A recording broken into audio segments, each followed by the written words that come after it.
The following is a presentation of the Championship Racing Network. Crossed Flags, a racing podcast. It's your midweek fix for racing news and information. Brought to you by the Championship Racing Network. Now let's head trackside to join your hosts, Steve West and Matt Nicholson.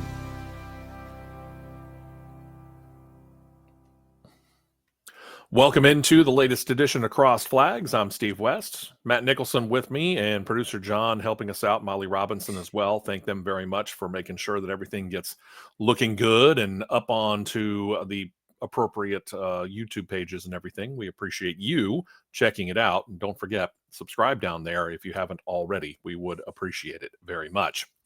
We are a day later, I guess we should say, than what we usually are. Yes, we usually post this on Wednesdays. This is Thursday as we record it, but that's not necessarily the worst thing in the world. This is one of the more timeless ones, if you will, because later on this year, this can be revisited and find out just how right or wrong we were. It's our prediction episode. We've been known to do this and take like an entire segment out of a big show on Saturday, but I thought, why don't we just go ahead and move it to here? We've got a lot of news as we get ready to get into the regular season for NASCAR, and Indycar and Formula One are pending. So is the NHRA. But we're going to concentrate mainly on the top three series of NASCAR, Indycar, and Formula One when it comes to doing our predictions. And we're going to do three specific predictions when it comes to each of these different series. We're going to do Rookie of the Year. We're going to do our pick for who's going to be that series champion. And we're going to pick a bold prediction. Some of them bolder than others. We'll be the first people to admit to that. Sometimes we come up with what we think is a bold prediction, and the others on the show go, not as bold as you thought. Yeah, we'll see what happens. We're going to start off with the Craftsman Truck Series. How's that? And one of the reasons why I want to start off each of these with Rookie of the Year is because we got a lot of fresh blood coming in on each of these series. So in the Rookie of the Year candidates in the Craftsman Truck Series, for example, you got two from Tricon Garage alone. They're Tony Breidinger and Gio Ruggiero. Plus for McAnally Hilgeman Racing, you got Connor Mosak, Andres Perez Alara from Spire Motorsports, Christian Most and Nice Motorsports. There's a bit of it's an asterisk there. We'll get to it in a second. And the final one is Frankie Muniz from Rayon Brothers Racing. We'll detail this more fully during the big show on Saturday, but Christian Rose has sponsorship problems, and therefore he's not going to be full-time in that East Motorsports truck anymore this year. He'll be part-time. He's still contracted to them, but he needs to find a little bit of help sponsorship-wise, so we don't even know how many races he's going to get into. So be prepared for that. All right. So here we go. Let's talk a little bit about Rookie of the Year candidates. Who do you think, Matt, when you look at that list, who sticks out to you? I'm going to say eyes are squarely on Connor Mosak. He's probably I got to admit, I agree with you. He's in the best position, if you ask me. Second best. I agree with you on that. Second best, I'm going to have to say Gio Ruggiero, knowing the truck that he's going into. You and I are thinking very much the same way. Connor Mosak has just been very, very impressive. McAnally Hilgeman Racing is one of the best that's out there over the last couple of years. But Tricon Garage, they're very, very good. And what we have seen, what little, yes, we've seen, but what we've seen out of Gio Ruggiero leads me to believe that, probably got to go right there. All right, so from there we go to who's ultimately going to hoist the title at the end of this year. Any thoughts on who it might be? Might we get a rookie who could also win the title? I mean, I think Connor Mosak is capable. That's definitely a no for me. That's a hard no for me. Okay. I think, let me qualify this. I think Connor Mosak has the capability of it, but I don't know whether he's going to string together the entire season that makes it work. It's a matter of consistency. Bingo. And rookies tend to be inconsistent. But with where my eyes are squarely on for the title, and I said this on the big show, it's no question to me, it's Daniel Henry, knowing where he landed and what truck he's driving. Yeah, I would say you've got a very interesting choice there. There's a couple of other guys who I might think about, but with Daniel Hemrick, he reminds me a lot of the whole John Hunter Nemechek thing. He's been to the top levels. He's run all the way up to Cup and come back down to Xfinity and had a situation or two there that didn't quite work out. This is his opportunity to prove himself. And I kind of equate this to when Stewart Haas Racing bumped Cole Custer from the Cup Series back down to Xfinity. What did he do? He turned around and won the Xfinity Series championship the very next year, and now he's back in Cup. It's a matter of getting your confidence back up under you. And I think with Daniel Hemrick, you've got a really, really good opportunity here. So yeah, you and I are pretty much in agreement here when it comes to the Truck Series, when it comes to Rookie of the Year and Champion as well. And that'll lead us to a bold prediction. Bold prediction for the Craftsman Truck Series. Bold prediction for the Craftsman Truck Series. Where do you think? And I'm going to say the bold shot for this year is Tony Bridinger will go to Victory Lane. That is a bold prediction. I'm going to go a little bit different here because of some things that are going on with contracts and everything. And this is totally out of left field, mind you. But Kyle Busch has his contract at RCR coming up at the end of the year. And he said he wants to stick around long enough to be able to race with his son, right? He might be just a little bit too ticked off at what's been going on at the Cup Series level. At the end of the year, we find out Kyle Busch is going to go back full-time to the trucks. Big call right there. It's big, it's bold. I don't know whether it's going to stick, but I couldn't resist it, so I gave it a shot. We'll find out. Right. Pardon us as we go through some situations where maybe are freezing up a little bit, and we apologize for that ahead of time, but we're gonna muddle through this. All right, to the Xfinity Series, several rookies going up here as well. 2 for Junior Motorsports. Carson Kvapil, Connor Zilic for Junior Motorsports. Got 2 at Joe Gibbs Racing, 2. You got William Sawalich and Taylor Gray. Oh, by the way, there's 2 more Rookie of the Year candidates over at Cowlick Racing between Daniel Dye and Christian Eckes. Plus, you got Nick Sanchez taking over for Parker Clearman at Big Machine Racing, and Dean Thompson coming in for Sam Hunt Racing. You know, that other SHR, as we used to call them, and now they're the only SHR. I know where I'm looking, and I think you're probably looking at the exact same place. It's the kid who came in with his hair on fire and going Mach 2 right off the bat, and it's Mr. Zilic. Yeah, I would be crazy to say if it wasn't Zilic, but Christian Eckes will be nipping right at his heels. I could believe that. Yeah. Plus, he's, let's face it, he's got a good car too. So, I mean, these 2 companies, Junior Motorsports and Joe Gibbs Racing, they are the class of the Xfinity Series field now that Stewart Haas Racing really isn't around anymore. We just don't know what to expect out of the Haas factory team. Maybe they don't miss a beat, but it seems to me as they've lost a lot over there in this transition from being the 4-car Cup team and the 2-car Xfinity team to being a 2-car Xfinity 1-car Cup team.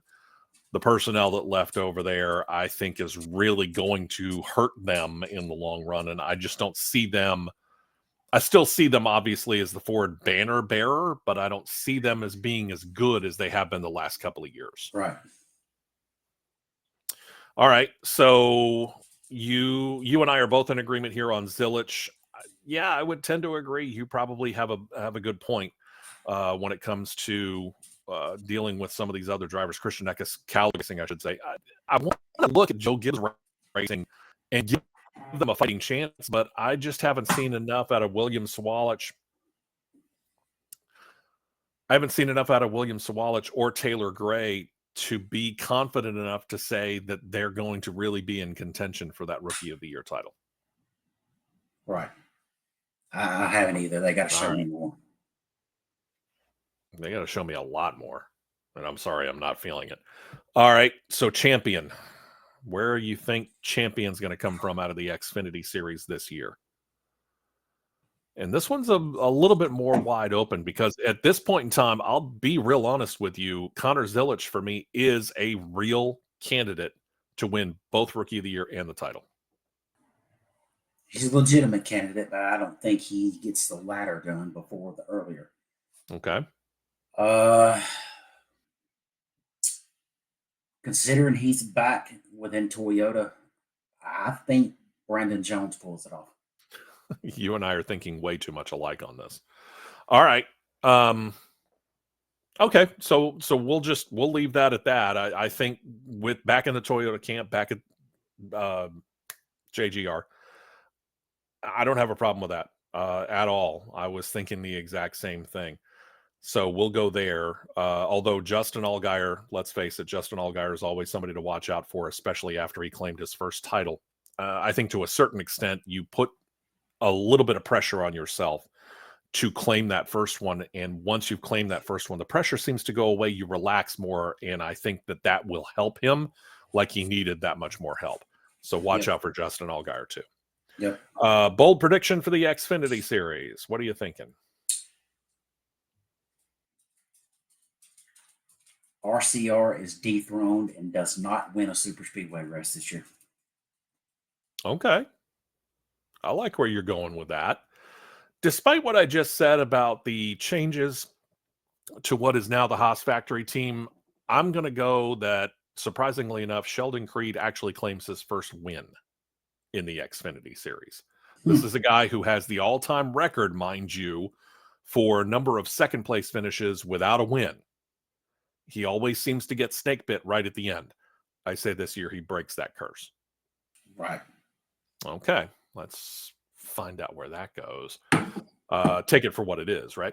All right, let's do a little open wheel here. We'll skip away from NASCAR, even though tonight they're going to be running the duels. Let's talk a little open wheel racing. Let's do IndyCar. There's several Rookie of the Year candidates here, including Jacob Abel for Dale Coyne Racing, Lewis Foster for Ray Hallerman Lanigan Racing, and Robert Schwartzman driving for Prima Racing. I find Prima Racing to be an interesting story. I really do. But at the same time, they don't have those charters that are being instituted this year, which means they have to make it in on speed to every race. And that's no guarantee, especially with a rookie. So for me, Robert Schwartzman's already out.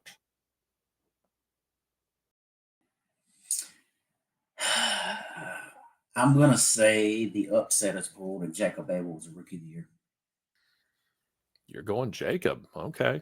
I don't think I was going to go there. And the main reason why is because I'm looking at these cars, Dale Coyne versus Rahal Letterman Lanigan, and I'm going to go against him for the first time. I'm going to go Lewis Foster for Rahal Letterman Lanigan Racing. And that brings us to our champion. We had a 3-time champion crowned last year. Does he make it 4, or do we see somebody else holding the title at the end of this year?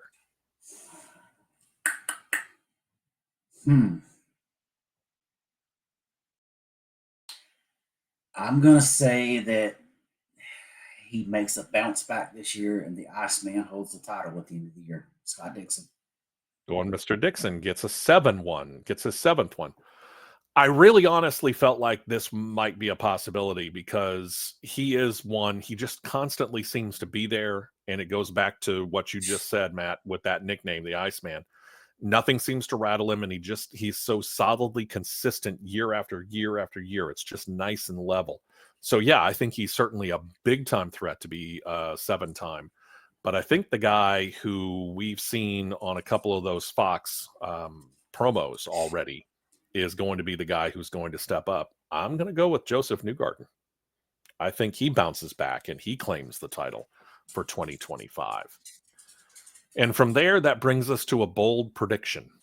Bold prediction for IndyCar is a little bit tougher because this isn't one of those series that you and I necessarily cover on such a regular basis.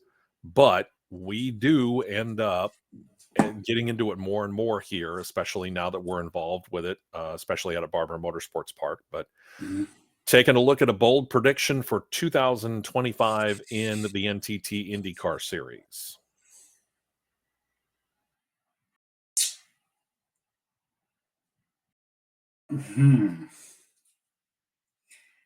Kiffin Simpson scores more wins than Alex Palou. Whoa. Wow. That's, yeah. You want to talk about going bold. You just went real bold. Care to divulge where your thinking is on that? I'm taking a shot in the dark on that one because I really can't think of anything else other than that one right there, because he's got a trimmed down team with more focus on his car. Yeah. So that could allow him to be more competitive. Okay. And I will say this, even though I discounted Robert Schwartzman from Prima Racing as a Rookie of the Year candidate, just because, again, you need a whole lot of consistency, and there's no charters on those Prima cars. I look at those Prima cars, and I look at what they've done in the past, and I just can't think that they're not going to get up there and they're going to surprise a whole lot of people. I'm going to say that at least one of their drivers finishes this year in the top 10 in points. I could see that. So it may not be a ridiculously bold prediction, but at the same time, for a team, again, 2-car operation, first year for them right out of the gate, and for them to go out there and actually be able to compete on that kind of a level where they are going to get, I believe, at least one of their cars inside the top 10 in points. For me, that's bold enough when you stop and think about how things are starting to really pick up in the IndyCar world. I mean, we're talking about 27 entries every single race, save for the Indy 500, which has 33, obviously. 25 of those cars are chartered, which means those 25 cars are guaranteed to start every race. And for a non-chartered car to place top 10 in final points, for me, could be real interesting. Could be real big. I think that's the one to watch. All right, Formula One. This is the last time we saw this much new blood coming into Formula One. I mean, we've even had years where there wasn't any new driver coming into Formula One. So to have this number of drivers coming into F1, I think is a big surprise. The Rookie of the Year candidates in Formula One: Oliver Behrman for Haas F1, Liam Lawson for Red Bull, Kimi Antonelli for Mercedes, Jack Doohan for Alpine, Gabriel Bortoleto for Sauber, and over at Racing Bulls, they've got the first Israeli-born driver in Isaac Hajar. Matt, long way to go. We know that there are some good cars there. It's really difficult to look too much past Liam Lawson at Red Bull, because we know how good of a car Red Bull builds, witness Max Verstappen, and we know how touted Liam Lawson is. But that doesn't necessarily mean that he's your pick. You are correct. Okay, where are you going? I'm calling the upset Rookie of the Year this year. Oliver Behrman. You're going Ollie. I want to believe. I really do. Okay, I do. I think it would be a great thing for this. It would be a fantastic step up, because what that would mean is that he probably did something like grab Haas F1's first podium finish, to be able to do something like that, because that's what it's going to take to beat Liam Lawson. I look at that Red Bull, man, and I got a hard time picking anybody other than Liam Lawson in a Red Bull. Am I rooting for Ollie Behrman? You know it. There's no way that Sauber's going to do it. We know that. I don't think Isaac Hajar can do it, because the difference, strangely enough, between where Red Bull is and where Racing Bulls is a big step down. So I don't think Hajar can do it. Alpine is massively inconsistent. So yeah, I would go so far as to say I think it's between those two teams. I think it's between Red Bull and Haas F1. If Haas F1 steps up from last year to this year like they did from 2023 to 2024, I think you might be onto something. Yep. Okay. 2025 champion. Right now, we're dealing with a whole string of Max Verstappen. Does that continue? Nope. And who's the new champion? Lando Title Norris. holder. Lando Norris. Oh, okay. You're going to take the Constructors' Cup champions from 2024 and put one of the drivers in there. Yep. Okay. I like that. I gave a lot of thought to that over the course of this time. But the thing about it is one of the things that gave McLaren such a big bonus was that flexi wing situation. And now everybody's kind of on the same page when it comes to that. So I think that levels that field out some. I'm going to say that the change in scenery has done Lewis Hamilton a whole heck of a lot of good. And just before he gets ready to step out of the series, Lewis Hamilton claims championship number 8 for Ferrari. And you want to talk about a whole lot of people around the world being real happy about something like that. That I think would be huge. I could see that happening too. All right. So I think you came up with one pretty bold prediction with Rookie of the Year and Ollie Behrman at Haas F1. Is that your bold prediction? Is that where you're going? Or is there something else that's rattling around in your head when it comes to a bold prediction from the Formula One series?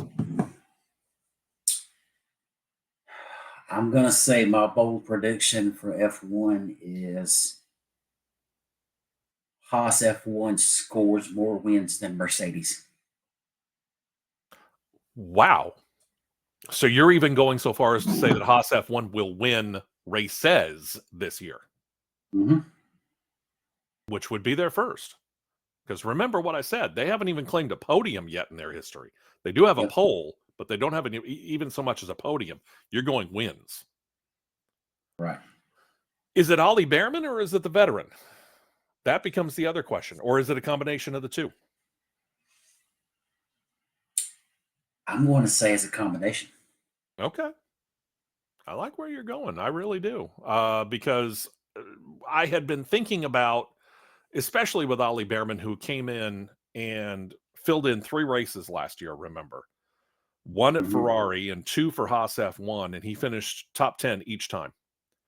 Right. And he got familiar with the organization as well and all the people that he would be working with this year, knowing that he was coming in this year.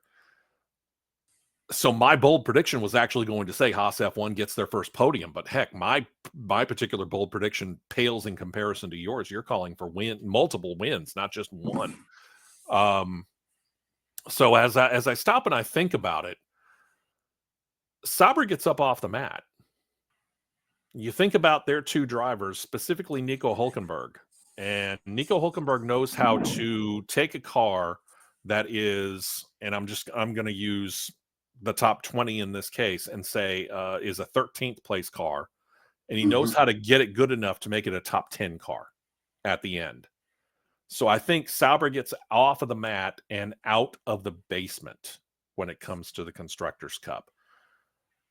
Who goes into the basement becomes the bigger question, because we're seeing a lot of teams that are seeing a lot of influences and things that are kind of going around and kind of picking up. Williams is one of those teams that has been a doormat for how long have we been covering Formula One? They've basically been basement dwellers since we've started covering Formula One. But I think the biggest problem is the upheaval that's going on over at Alpine. And I think that upheaval it started to bite him in the butt last year, and I think it's going to bite him in the butt fully this year. Sauber gets out of the basement. Alpine ends up in it. Time will tell. For Indeed. Sure. Again, I've just, from what I've seen out of them, I have been, wow, just kind of ridiculously unimpressed. Maybe they can get themselves straightened out. We'll find out. And that brings us to NASCAR Top Series. They do the duels tonight as we record this, and there are only, strangely enough, 2 Rookie of the Year candidates. There's Shane Van Gisbergen at Trackhouse Racing, Riley Earpst at 2311.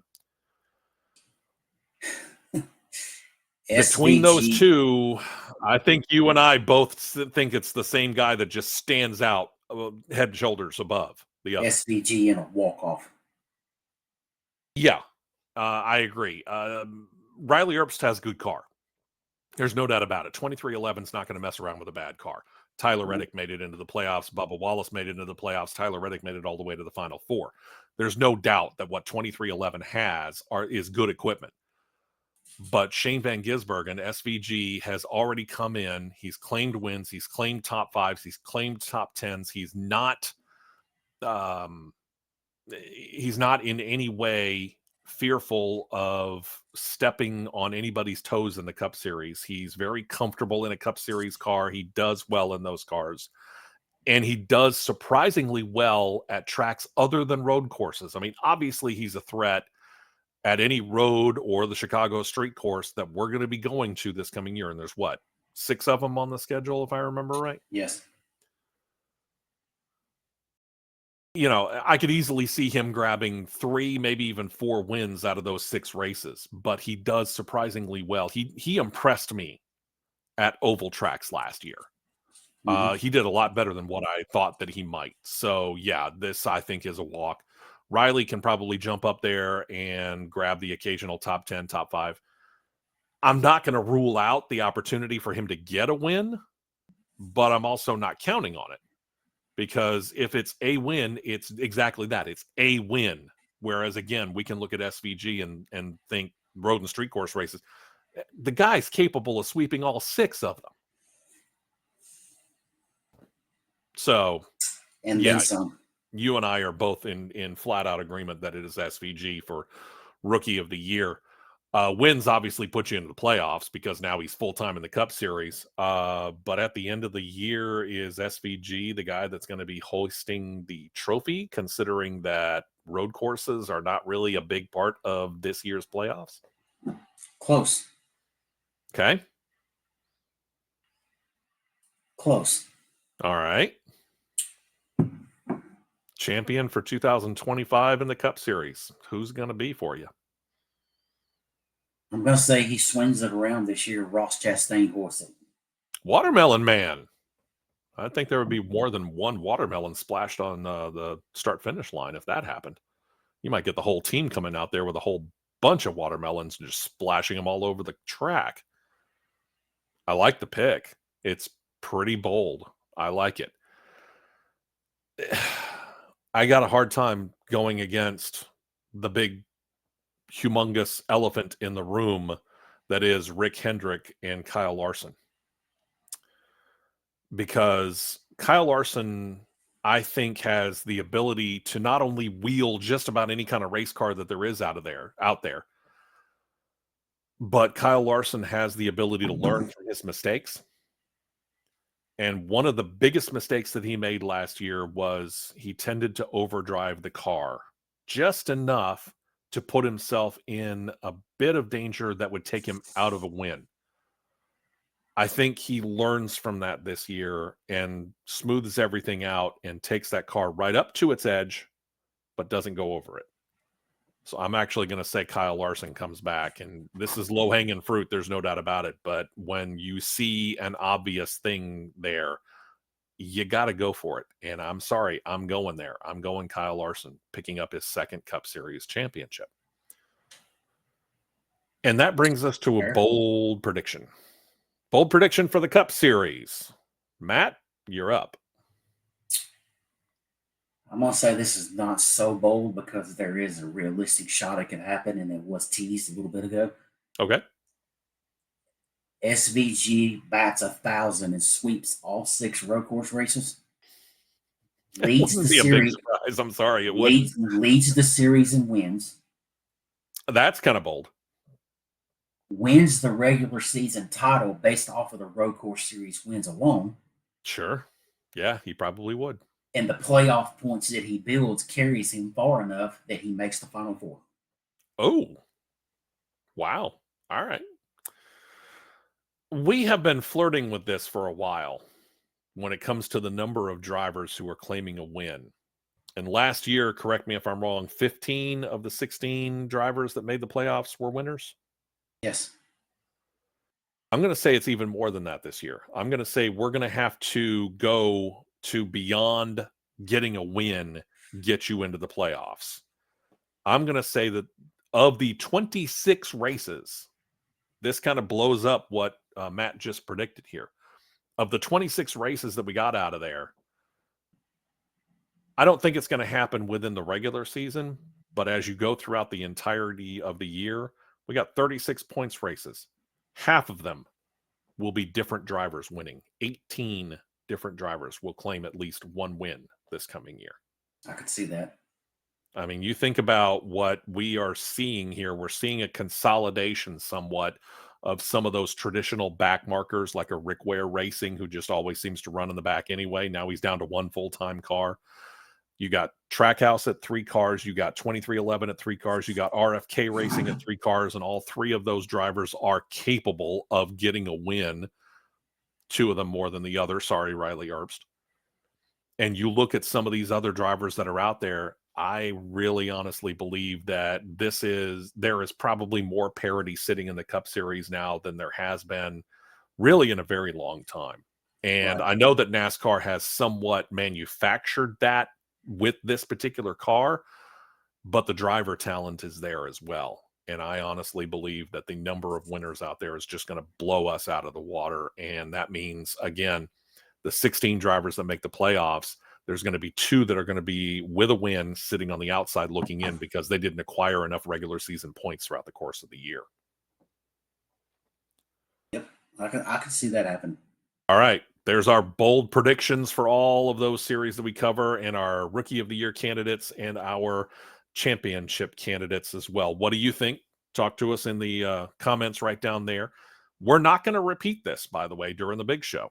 What we will tell you on the big show on Saturday is, for those of you that have already checked it out, you'll be able to go, hey, I was already there. I learned it. Because we're not going to tell you any of these. If you want to know our predictions on the big show on Saturday, we're just going to tell you, you got to go watch Cross Flags. Go ahead and subscribe down below. Our thanks to Molly Robinson, producer John, for getting everything set up and making us look as good as we can possibly do with all the wonderful freezing on my end, for which I apologize. And on behalf of Matt Nicholson, I'm Steve West. Thank you for checking out the latest edition of Crossed Flags.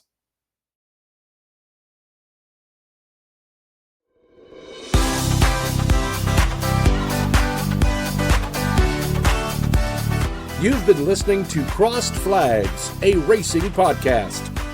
For more content like this, subscribe to CRN Live on YouTube, and you'll be set to catch the 2-hour live show every Saturday morning at 9 Eastern, 8 Central.